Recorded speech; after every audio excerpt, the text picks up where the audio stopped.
Hi guys, and welcome to another 7-minute lecture.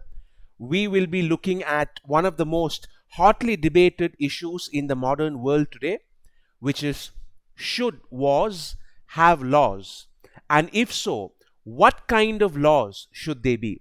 People have asked themselves this question throughout the ages, and for most of history, while there has frequently been a sentiment that you can't do whatever you want, the vast consensus has been that there should not, cannot rather, be laws in warfare. As the British poet John Lilly said nearly 500 years ago, all is fair in love and war. And that has been the predominant way of thinking, particularly in the Western world. You could argue that the Eastern tradition is slightly different, that Hinduism, for instance, does have laws in warfare, and you would be right. One of the foundations of Hinduism, the Bhagavad Gita, which is an extremely important text in Hindu scripture, lays out very intricate and specific laws of war. However, if one actually reads the Mahabharata, of which the Bhagavad Gita is a small part, the entire story is about the protagonist breaking the laws of war in order to defeat the enemy. So it's not as clear cut as it seems.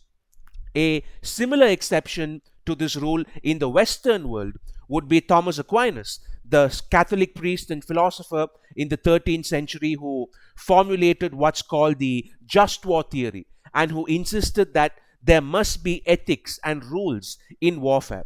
But it's not like even Italian kingdoms at that time heeded his advice or his rules. So, as far as human history is concerned, the notion that warfare must be regulated by law is a very recently accepted one, despite all the debates.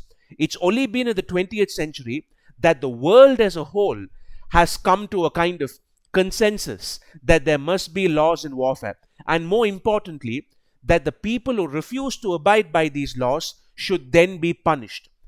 Would this have been possible when the Mongol Empire rampaged throughout Europe? Or if we would go even before that, would it have been possible to prosecute, let's say, Alexander the Great for illegally invading Afghanistan? Of course not. Let's look at the argument for both sides here.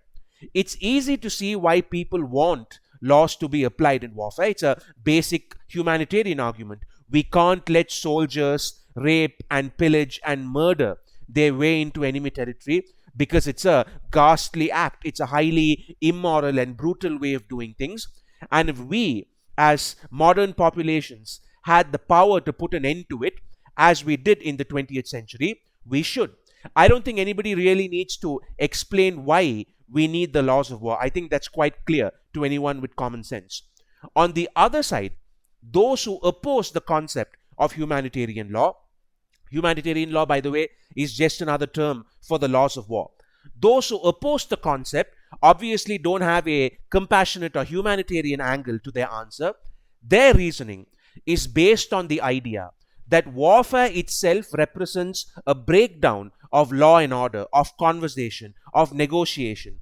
That nations and organizations resorting to warfare is itself because they are no longer willing to play by the rules. They are no longer willing to be civilized. They just want to hurt the adversary, hurt their enemy, which is why it becomes an armed conflict in the first place. And that therefore, the notion that this total breakdown of laws and civilization could itself then be regulated by laws and by attempts to civilize it is a huge logical contradiction. That's the argument. And while this line of reasoning might be unpalatable to some of us, we cannot deny that it does make sense. Because if you think about it, it's like saying you can murder someone, but that you then need to follow certain rules while doing it, which is ridiculous because the fact that you're resorting to murder itself means you are no longer willing to abide by the law. So that's the basic debate. And before we wrap up, let me just give you some of the fundamental principles that we have today in the laws of war. There are three central rules that belligerents in warfare are expected to follow: distinction, proportionality, and necessity.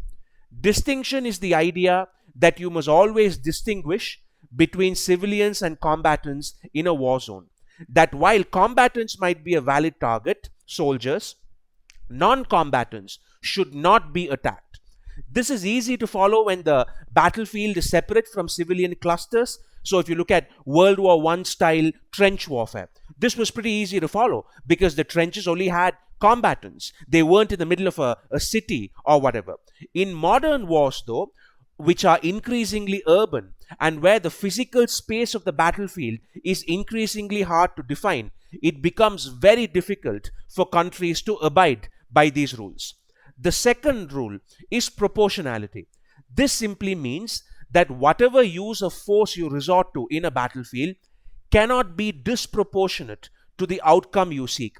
The example I always like using is, if you're looking to kill a single terrorist, you can't just drop a nuclear bomb in the middle of that city. Of course, that would breach distinction as well, but I hope you get the concept of proportionality, right? As in, you can use violence, but it has to be proportionate, scalable to whatever goal, objective you're looking to achieve.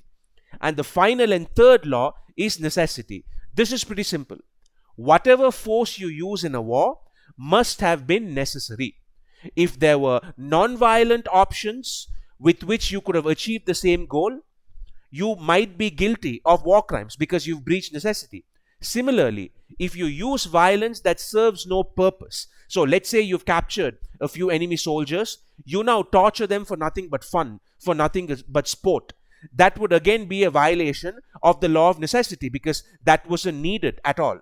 So those are the three basic rules which determine whether a war crime has been committed or not. And all of those was essentially my snapshot of the debate over whether warfare does need to be regulated by rules or not. I'd love for you guys to let me know in the comments where you stand on this. Do you believe that warfare should be sanitized with laws? Or do you feel like John Lilly did, that all is fair in love and war? If you like this content, please share, subscribe. Take care. Thank you. And I'll see you soon.